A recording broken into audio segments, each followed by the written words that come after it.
C'est dans le décor de leur nouvelle villa de Montecito, en Californie, que le prince Harry et son épouse Meghan, enceinte de leur deuxième enfant, ont choisi de se livrer à la papesse américaine de l'interview, Oprah Winfrey.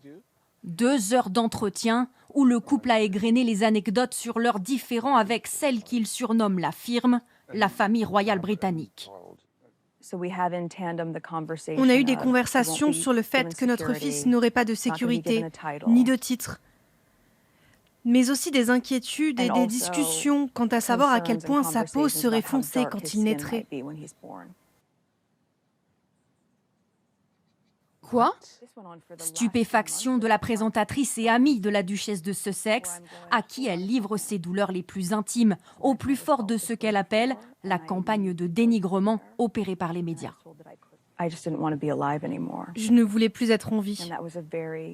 C'était une pensée très claire, réelle, effrayante et constante.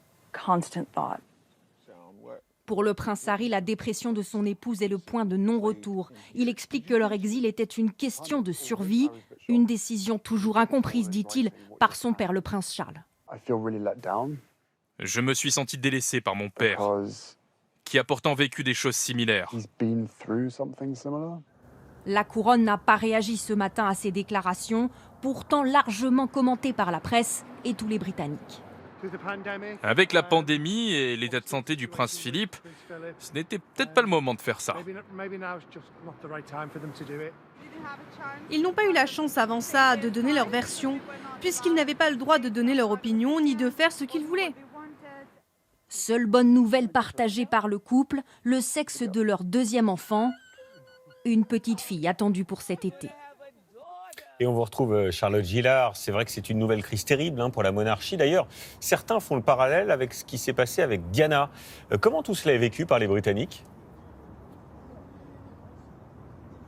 C'est effectivement une nouvelle tempête pour la couronne britannique qui n'est pas sans rappeler effectivement celle de 1995 avec la princesse Diana. Le parallèle est fait dans les médias britanniques ce matin et une nouvelle fois Buckingham a cette image d'institution trop conservatrice, de machine à broyer qui n'a pas su tirer les leçons des crises du passé. Mais certains tabloïds anglais néanmoins pointent un certain manque de dignité de la part de Meghan et Harry qui se présentent comme des otages de la monarchie, des victimes, explique le Sun ici.